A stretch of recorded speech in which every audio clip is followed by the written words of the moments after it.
আমি সবসময় মাছ মাংসের চাইতে ভর্তা দিয়ে ভাত খেতে বেশি পছন্দ করি।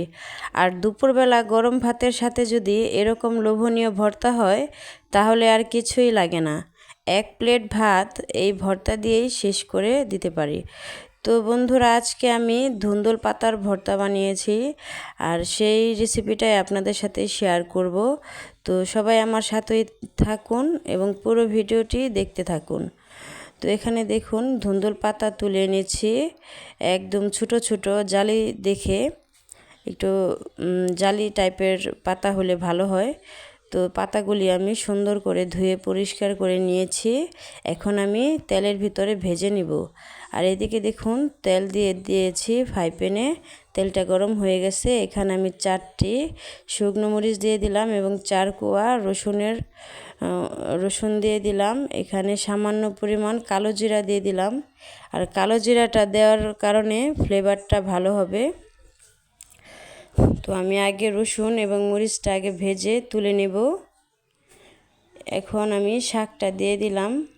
আর এই শাকের ভিতরে উপর থেকে সামান্য পরিমাণ লবণ দিয়ে দিব। আর লবণটা দিয়ে দিলে শাকটা তাড়াতাড়ি সিদ্ধ হয়ে যাবে।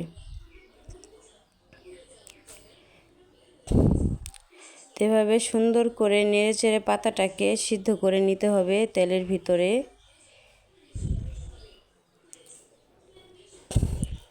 আর আপনি এই কাজটা তেল ছাড়াও এই ভর্তাটা বানানো যায়, তো আমার কাছে তেল দিয়ে ভেজে নিলেই বেশি ভালো লাগে।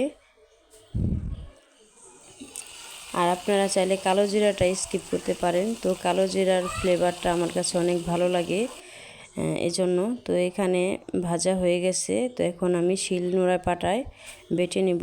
তো এখানেও আমি সামান্য পরিমাণ লবণ দিয়ে দিব, বেশি দিব না, কারণ পাতার ভিতরে লবণ একবার দিয়েছি।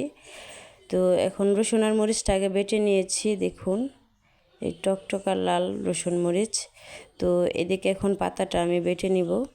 তো দেখুন আমার ভর্তাটা বাটা হয়ে গেল। খুবই অল্প সময়ের ভিতরে এই ভর্তাটা করে নেওয়া যায়।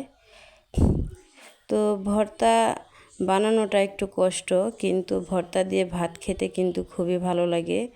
আপনি মাছ মাংসের চাইতে ভর্তা দিয়ে দেখবেন ভাত খেতে বেশি ভালো লাগে। তো আমার ভিডিওটি যদি ভালো লেগে থাকে অবশ্যই লাইক কমেন্ট করে পাশে থাকবেন। আর ভিডিওটি যদি ইউটিউব থেকে দেখে থাকেন তাহলে আমার চ্যানেলটি সাবস্ক্রাইব করে দিবেন। আর যদি ফেসবুক থেকে দেখে থাকেন তাহলে আমার প্রোফাইলটি ফলো দিয়ে দিবেন এবং ভিডিওটি শেয়ার করে অন্যজনকে দেখার সুযোগ করে দিবেন। তো আজকের মতো এই পর্যন্তই, এখানে বিদায় নিচ্ছি। যদি আমার ভিডিওটি ভালো লাগে অবশ্যই লাইক কমেন্ট সাবস্ক্রাইব ফলো দিয়ে পাশে থাকবেন। তো আল্লাহ হাফেজ।